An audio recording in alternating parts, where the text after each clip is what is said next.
Accounts में आज आगे हम कैरेक्टरिस्टिक्स ऑफ अकाउंटिंग करेंगे। उसके 7 कैरेक्टरिस्टिक्स है अकाउंट्स के। उसमें फर्स्ट कैरेक्टरिस्टिक्स है कि फाइनेंशियल कैरेक्टरिस्टिक। फाइनेंशियल कैरेक्टरिस्टिक मतलब कि क्या कि ट्रांजैक्शन और इवेंट हम अकाउंटिंग करते हैं तो सबसे पहले उसका नाम क्या होता है कि वो फिनेंशियल ट्रांजैक्शन होना चाहिए। जो वो फिनेंशियल ट्रांजैक्शन होगा तो ही इसका हम कैरेक्टरिस्टिक बना सकते हैं। तो transaction event which are recorded in accounting must be measurable in monetary value. जब मनी इंक्लूडेड होगा तभी हम अकाउंटिंग कर सकते हैं, तभी वो फिनेंशियल होगा। जब मनी इंक्लूड होगा तब। Example 10,000 kg of chemical is purchased and the value of this purchase has to be determined in terms of money। कोई भी हम चीज़ परचेज करते हैं तो उसके सामने इन रिटर्न हम मनी देते हैं। So the transaction made through money is known as economic transaction. This transaction has financial characteristics. Second है money as a medium of exchange।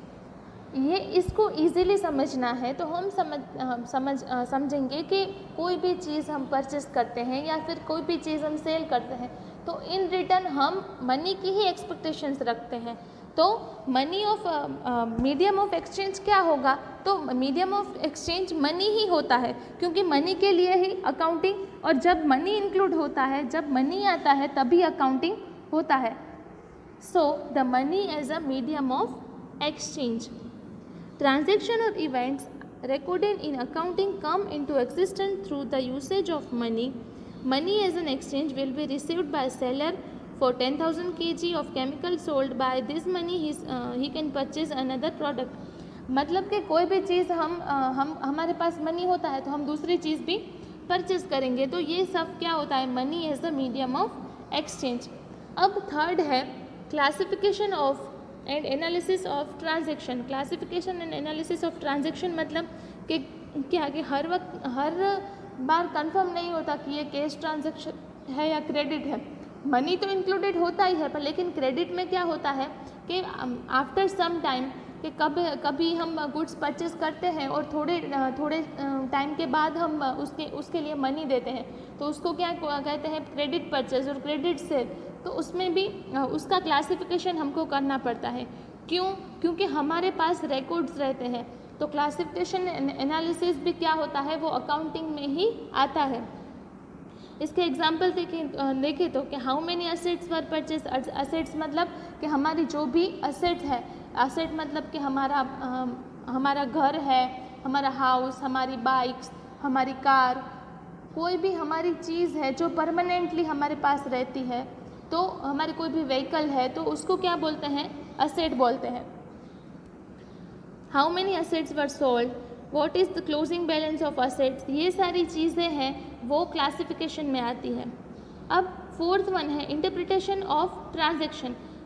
In accounting only accounts are not prepared, but after accounts are prepared as per the prescribed norms they are also interpreted in the basis of disclosed details and figures which is called quantitative information.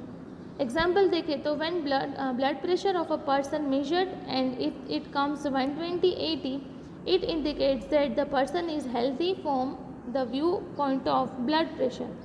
120/80 is a measure of blood pressure and comment healthy is a interpretation. अब क्या है कि कोई person का blood pressure 120/80 आया है तो वो उसका मतलब क्या निकलता है कि वो हेल्दी है, तो उसके बाजू में हम लिख सकते हैं हेल्दी, तो हेल्दी उसका इंटरप्रिटेशन बनेगा। तो सभी ट्रांजैक्शंस का इंटरप्रिटेशन अकाउंटिंग में होता है। अब फिफ्थ वन है quantitative information. Information recorded in accounts it is in the monetary form, so the information is known as quantitative information. Sixth one है इकोनॉमिक डिसीजंस। इकोनॉमिक डिसीजंस में क्या होगा कि different stakeholders take decisions on the based of account prepared by accounting.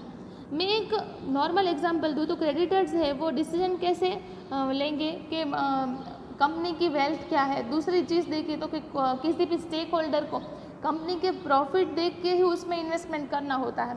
तो कब profit कब मिलेगा, जब अकाउंटिंग होगा, जब परचेज रिकॉर्ड होगी, सेल रिकॉर्ड होगी, तभी उसका प्रॉफिट दिखेगा। सो द इकोनॉमिक डिसीजंस है वो भी अकाउंट्स देख के ही लिए जाते हैं।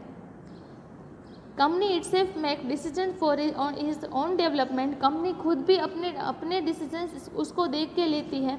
All this decisions are based on money, thus are known as the economic decisions. Thus accounting assets to make economic decisions. So accounting में economic decisions भी लेने पड़ते हैं। अब 7th है historical information. In accounting, all past transaction and event are recorded. This past transaction or events become history. Past always disclose history. Accounts prepared on the basis of history represent historical information and results. Thus, accounting has a relation with historical information. अब मैं एक normal बात बताऊं तो हम historical information से क्या जान सकते हैं। कोई भी स्टेक होल्डर है, कोई भी सेलर है, तो वो कैसे जान सकता है कि हमको जब पता होता है कि लास्ट 5 ईयर्स में कंपनी ने इतना प्रॉफिट किया है, इतना सेल किया है, तो उसके ही बेसिस से हम जान सकते हैं कि ये कैसा बेनिफिट्स हो रहे हैं। तो हिस्टोरिकल इन्फॉर्मेशन भी इसी में आता है। तो अब हम अकाउंटिंग साइकिल, ये सम 2 मार्क्स में आ सकता है। अकाउंटिंग साइकिल कैसे होती है, तो फर्स्ट है रिकॉर्डिंग, रिकॉर्ड करना है, अकाउंट्स रिकॉर्ड करते हैं, उसके बाद उसका क्लासिफिकेशन होता है, उसके बाद उसका एनालिसिस होता है, उसके बाद कंक्लूजन, इंटरप्रिटेशन एंड रिपोर्ट, ये उसकी प्रोसेस है, अकाउंटिंग साइकिल है, ये आपको याद रखनी है। अब उसको इजीली देखें तो क्या होता है, accounting process can be presented at follows: identification of transactions and event and their measurement in money, तो input transaction and event, recording, classification, conclusion, analysis and interpretation of financial transaction, तो ये process है। और report में क्या है कि presentation of report to the users of financial information. तो ये अकाउंटिंग साइकिल का इंटरप्रिटेशन अब इधर किया गया है। आपको होमवर्क में अब क्या करना है, तो आपको होमवर्क में कैरेक्टरिस्टिक्स ऑफ अकाउंटिंग वो पूरा का पूरा लिखना है, और उसके बाद ये जब लिख लो उसके बाद आपको क्या करना है, अकाउंटिंग साइकिल ड्रॉ करनी है, और वो आपको बाय हार्ट ड्रॉ करनी है, आपको देखना नहीं है, एक बार लर्न कर लो, क्योंकि ये सब हर बार एग्ज़ाम में आता है। ये बहुत ही ज़्यादा अकाउंटिंग साइकिल इजी है, थियरी में ये पूछा जाता है। अकाउंटिंग साइकिल में क्या है, recording, classification, analysis, interpretation and report, ये सारी चीज़ें आपको होमवर्क में करनी है। बहुत ही ज़्यादा इजी है, लेकिन ये एग्ज़ाम में आता है, सो आपको ये कंप्लीट करना है। व्हाट इज़ अकाउंटिंग, वो आपके वर्ड्स में लिखना है कि अकाउंटिंग क्या है, आपके दिमाग में अकाउंटिंग का क्या कॉन्सेप्ट है, वो आपको लिखना है। बस इतना आज आपको होमवर्क करना है। Thank you. अब आगे हम ऑब्जेक्टिव्स ऑफ अकाउंटिंग करते हैं। ऑब्जेक्टिव, अकाउंटिंग का ऑब्जेक्ट मतलब कि उद्देश्य, अकाउंटिंग का ऑब्जेक्ट क्या है, तो उसका फर्स्ट ऑब्जेक्ट है परमानेंट रिकॉर्ड्स। अकाउंटिंग जब करते हैं तब वो परमानेंटली रिकॉर्ड हो जाता है। In accounting transaction and events are recorded in return form में होता है। This records are kept either in form of books recorded और computer on a permanent basis. तो उसका फर्स्ट ऑब्जेक्ट है कि परमानेंट रिकॉर्ड मिल जाता है अकाउंट से। सेकंड है to know the effect of each transaction, each transaction की इफेक्ट देखनी है। So each transaction has its effect on overall profitability or economic condition on the business. Thus, accounting helps in obtaining this information. Third है to know influential factors. Influential factors देखने के लिए भी accounting होता है. This information of factors affecting profit or loss as well as economic condition on the business can be obtained by preparing accounts. This objective plays a vital role in preparation of accounts. To determine tax liability, tax liability क्या हमारी क्या है, हमको कितना tax payable है, वो भी decide करने के लिए अकाउंटिंग होता है। Generally the tax payment liability is determined on the basis of prepared accounts. The burden of tax is determined on the basis of income as of a tax payer. Therefore the objective to prepare account is to determine tax liability. Fifth one है to know the quantum size of payables, हमको कितने rupees pay करने हैं, तो to know the quantum of payables in business in place of cash transaction credit transaction are also made, example देखें तो purchase of raw material on credit, however this payment is to be made in future till non payment of the transaction is treated as a liability. तो हमको liability मतलब हमारे payables भी पता चलेंगे। To know the receivables, payables जानने मिलेंगे, तो रिसीवेबल्स के हमको कितने रुपीज़ लेने हैं तो वो जानने के लिए भी अकाउंटिंग होता है, तो उसका एक ऑब्जेक्ट वही भी हम ले सकते हैं। To measure profitability of business, accounting हम क्यों करते हैं, तो हमको प्रॉफिट भी फाइंड करना है, हम बिजनेस ही प्रॉफिट के लिए करते हैं तो हम प्रॉफिट तो फाइंड करेंगे, तो उसका ऑब्जेक्ट वही भी होगा कि प्रॉफिटेबिलिटी ऑफ बिजनेस। एंड 8 है to know the economic status of the business, business का इकोनॉमिक स्टेटस क्या है, तो at the end of the year what is the size of liabilities, हमको लाइबिलिटीज़ मतलब कितने रुपीज़ पे करने हैं, असेट्स क्या है, हमारी असेट्स कितनी है, रिसीवेबल्स कितने हैं, हमको कितने रुपीज़ रिसीव करने हैं।